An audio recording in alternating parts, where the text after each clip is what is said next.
Gold, trusted gold buyers. మీరు తాకట్టు పెట్టిన బంగారాన్ని విడిపించి ఈ రోజు ఉన్న మార్కెట్ ధరకు కొను. It's a great opportunity to ఇంకా లీన్ అవడానికి ఇంకో మంచి అవకాశం దొరుకుతుందేమో. నిజమే కదా. ఎలాగ మనం డైట్ దీనిలోకి వచ్చాం కాబట్టి అది నాకు పెద్ద కష్టం అనిపించదేమో అని అనుకుంటున్నాం. మరి చూద్దాం లోపలికి వెళ్ళిన తర్వాత ఎలా ఉంటుంది. సార్ బన్నీ సార్ మీ కోపం ఎక్కువ ఉంటుందా కొంచెం ఉంటుందా అని బయట అండి, బయట కోపం చాలా ఎక్కువ అని చెప్పి బయట అదే వచ్చింది కదా. అప్పుడు ఎవరైనా సరే ఇప్పుడు నాకు సంబంధించిన వాళ్ళు ఎవరైనా సరే బిగ్ బాస్ హౌస్ లోకి వెళ్ళిన తర్వాత ఎవరితో గొడవ పెట్టుకోకని చెప్పి అంటున్నారు తప్ప అది ఇంతకు ముందేమో నిజంగానే అంటే నేను యాంగర్ మేనేజ్మెంట్ అనేది లేకపోవడం అనేది. బట్ ఇప్పుడైతే అది లేదు. బట్ అంటే ఏదైనా సరే ఇప్పుడు మనం బిగ్ బాస్ బయట ఏదైనా జరగచ్చు, బిగ్ బాస్ ఎలా అయినా ట్రిగర్ చేయొచ్చు, బిగ్ బాస్ కోపాన్ని ఎలాగైనా బయటికి లాగొచ్చు. బిగ్ బాస్ ఒకటే అంటారు లోపలికి వెళ్ళిన తర్వాత. నేను rules I only make the rules, I only break the rules. A rule శాశ్వతంగా ఉండదు అక్కడ, రూల్స్ మారిపోతుంటాయి. అవును.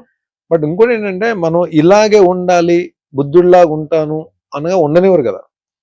అక్కడ ఏం జరుగుతుందో కూడా తెలియదు. బట్ మ్యాక్సిమం నా కోపాన్ని, నా ఎమోషన్స్ ని కంట్రోల్ చేసుకోవడానికి ట్రై చేస్తాను. బట్ మరీ ఎంత కామ్ గా ఉన్నా పిల్లినైనా సరే ఒక రూమ్ లో పెట్టి కొట్టడానికి తెలిసి ఏదో టైంలో అరుస్తుంది. బట్ ఎంతవరకు నన్ను టార్గెట్ చేసేసి నన్ను మరీ కార్నర్ చేసేస్తే ఇంకా అది దాని తర్వాత నేను ఎలా రియాక్ట్ అవుతానో ఒక్కొక్కసారి అది నా చేతిలో ఉండదు. అది మేబీ ఈవెన్ నేను అవతల వాళ్ళకి రెస్పెక్ట్ ఇస్తాను, చాలా మంచిగా మాట్లాడతాను, నా గేమ్ నేను ఆడుకుంటాను. నన్ను టార్గెట్ చేసి నన్ను ఎవరన్నా కానీ గట్టిగా కానీ ప్రెషర్ ఇచ్చి నొక్కుదామని ట్రై చేస్తే అప్పుడు ఐ బ్లాస్ట్. అది చూపించకుండానే చేయొచ్చు కదా. ఇలా ఇస్త్రీకుంటూ సింగిల్ హ్యాండ్ తో. Super. And sir Big Boss ని ప్రీవియస్ చూసారా ఎప్పుడైనా? కొన్ని ఎపిసోడ్స్ చూసానండి, కొన్ని కొన్ని అంటే ఎప్పుడో ర్యాండమ్ గా చూసాను. బట్ రెగ్యులర్ గా వాచ్ చేయడానికి నాకు టైం ఉండేది కాదు. బట్ టైం దొరికినప్పుడల్లా ఎప్పుడైనా అప్పుడప్పుడు చూసేవాడిని. బిగ్ బాస్ అంటే మీ పాయింట్ ఆఫ్ వ్యూ లో ఏమని చెప్తారు? స్ట్రాటజీ అంటారా, మైండ్ గేమ్ అంటారా, మిమ్మల్ని మీరు తెలుసుకునే గేమ్ అంటారా? All emotions on one platform. అంతే. అక్కడ కోపం ఉంటుంది, బాధ ఉంటుంది, అర్ధాకలు ఉంటుంది, ఒక్కొక్కసారి పీస్ ఆఫ్ మైండ్ ఉండదు, ఒక్కొక్కసారి ఉంటుంది, ఒక్కొక్కసారి హ్యాపీనెస్ ఉంటుంది, ఒక్కొక్కసారి డిప్రెషన్ ఉంటుంది, ఒక్కొక్కసారి ఎందుకు వచ్చిన బాధరా బాబు, ఎందుకు వచ్చిన జీవితం అని ఉంటుంది. అంటే అన్ని ఎమోషన్స్ ఉండే ఏకైక ప్లాట్ఫామ్ అది. అండ్ ఇంకొకటి ఏంటంటే నువ్వు నీలాగా ఉందాం అనుకుని ఎంత ప్రయత్నించినా ఒక్కొక్కసారి ఉండలేని పరిస్థితి కూడా ఉంటుంది. ఒక్కొక్కసారి ఇలాగే ఉందామంటే కుదరదు. అంటే ఇట్స్ లైక్ అన్ప్రెడిక్టబుల్ ప్లేస్. ఇది ఇలాగే ఉంటది, నేను ఇలాగే ఉంటాను అనుకున్నవి జరగని ప్లేస్. ఒక్కొక్కసారి మంచి జరగదు అనుకుంటే మంచి జరిగే ప్లేస్, మంచి జరుగుతుందంటే మంచి జరగని ప్లేస్. హ్యాపీగా ఉందా అంటే బాధ పెట్టే ప్లేస్, బాధతో ఉంటే హ్యాపీనెస్ ఇచ్చే ప్లేస్.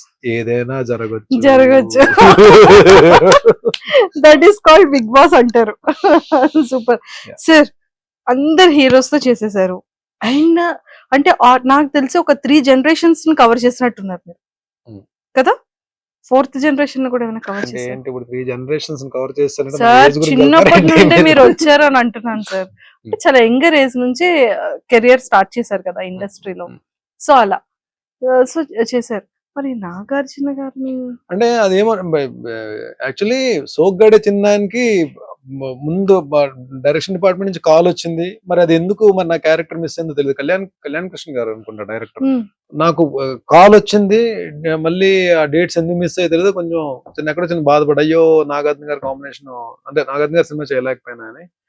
బట్ ఇక్కడ ఈ హౌస్ లో ఈ నాగార్జున గారితో అట్లీస్ట్ స్క్రీన్ షేర్ చేసుకోగలుగుతున్నాం, ప్లాట్ఫామ్ షేర్ చేసుకోగలుగుతున్నందుకు ఏదో చిన్న సాటిస్ఫాక్షన్. మీ ఇద్దరి కాంబో ఎలా ఉంటుంది? నాకు సార్ మిమ్మల్ని చూసి ఎలా ఏం అడుగుతారు, ఏం చెప్తారు? సో మీ ఇద్దరిని ఇలా ఎదురెదురుగా మీరిద్దరు ఇలా మాట్లాడుతుంటే ఎలా ఉంటది అన్న విషయం నాకు ఎంత త్వరగా 6th వస్తుందా, ఎప్పుడు చూస్తామని వెయిటింగ్ లో ఉన్నాం. 7th seriously. And lot of people అంటే భరణి సార్ వెళ్తున్నారు అనగాని సీరియల్ వాళ్ళందరూ వాళ్ళు చాలా హ్యాపీగా ఫీల్ అవుతున్నారు. సీరియల్ అంటే ఒక యాక్టర్ కి ఇంత ఫాలోయింగ్ ఉందా, ఇన్నర్ ఆర్టిస్టులకి ఇంత లవ్ అండ్ ఎఫెక్షన్ ఉందా? ఇట్స్ నాట్ ఫాలోయింగ్ అండి. అంటే నాకు నాకు నాకు నాకు నా కెరియర్ దగ్గర నుంచి నాతో నేను వాళ్ళతో ట్రావెల్ అయ్యి కష్ట సుఖాలు పంచుకున్నాము అన్ని, అంటే కలిసి షూటింగ్స్ చేసాము, కలిసి కూర్చొని పార్టింగ్ చేసుకున్నాము, ఒకరి మీద ఒకరు అలిగాము, అన్ని అంటే అన్ని ఉన్నాయి. లైక్ అంటే they are not like my co artist, they are like నా చైల్డ్హుడ్ ఫ్రెండ్స్ లాగే అంత క్లోజ్ బ్యాచ్ కొంతమంది ఉన్నారు. లైక్ సమీర్, కౌశిక్, కళ్యాణ్ అంటే మన రాధామధు కళ్యాణ్, అండ్ చక్రి, అండ్ శ్రీరాజ్, రాఘవ, శశి, వీళ్ళందరూ నాకు చాలా బాగా క్లోజ్. అంటే అంటే ఏదన్నా వస్తే మేమే ఎక్కువ కలుస్తాం అన్నమాట. బట్ అలా కాకపోయినా ఫిమేల్ ఆర్టిస్ట్ లో కూడా నేను అంటే అందరితో మాక్సిమం హరిత గారితో వర్క్ చేశాను, జ్యోతిరెడ్డి గారితో వర్క్ చేశాను, చాలా మంది బాబీలారితో వర్క్ చేశాను, సుమనశ్రీతో వర్క్ చేశాను, కృష్ణశ్రీ గారితో వర్క్ చేశాను, రాగిణి గారితో, నాన్నలో రాగిణి గారితో వర్క్ చేశాను. అండ్ మేల్ ఆర్టిస్టులు కూడా చాలా మందితో, సీనియర్ ఆర్టిస్టులతో చాలా మందితో నేను వర్క్ చేస్తున్నాను. సో వీళ్ళందరూ కూడా మేబీ అందరూ ఎక్కడో దగ్గర చిన్న ఎఫెక్షన్ ఉంటుందని చెప్పి నేను తెలియని ఇది ఉంటుందని చెప్పి నేను అనుకున్నా. బట్ నేను కౌశిక్ కి ఈవెన్ తను ఈ ఆర్టిస్ట్ అసోసియేషన్ ప్రెసిడెంట్ గా మనోడు ఎలక్షన్స్ ఉన్నప్పుడు మేము సపోర్ట్ చేస్తాం అందరం అలాగా. బట్ ఈ టైం వచ్చినప్పుడు నేనే అడిగాను కౌశిక్ కాల్ చేసి, కౌశిక్ ఎలాగా నేను బిగ్ బాస్ వెళ్తాను, ప్లీజ్ డూ సపోర్ట్ అని చెప్పన్నా. Definitely I support. నేను మనం ఒకరి గురించి ఒకరు నిలబడతాం కదరా ఎప్పుడు, డెఫినెట్ గా నేను ఉంటాను. నేను ఆర్టిస్టులు అందరికీ నేను రిక్వెస్ట్ చేస్తాను, లోపలికి వెళ్ళు, I will take care about that. వెళ్ళడం అలా వెళ్తారు, వచ్చేటప్పుడు ఇలా పట్టుకొని వస్తారు. చూద్దాం అంటే ఏం లేదంటే it is not about the lifting of the cup or title, it is about the game we play in the house. And మనం అక్కడ ఏం జరుగుతుంది రిజల్ట్ అనేది పక్కన పెడితే I want to give my best. And కానీ చూద్దాం, ఐ డోంట్ వాంట్ రివీల్.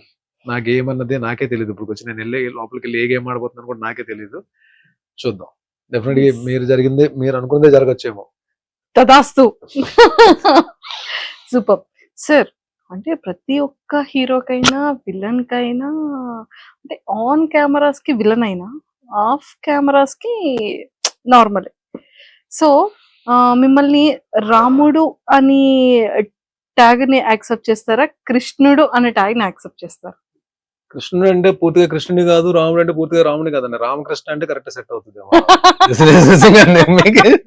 అలా కాదు, ఏదో సరదాగా ఉందని చెప్పాను తప్ప ఐఎమ్ నాట్ అంత, ఐఎమ్ నాట్ అంత కృష్ణుడు అంత రొమాంటిక్ అయితే కాదండి నేను. బట్ అలానే రాముడు అంతా సిన్సియర్ గా అంత రాముడు అంతా కూడా కాదు, అంటే రాముడిని అని కూడా చెప్పలేను నేను. బట్ బర్నీగా మంచిగా ఉండడానికి ఐ ట్రై మై బెస్ట్. నేను అంటే ఎవరికి నచ్చుతానో ఎవరికి నచ్చలేదో తెలియదు. డెఫినెట్ గా ప్రతి మనిషి అందరికి నచ్చాలని లేదు, అందరికి నచ్చకూడదని లేదు.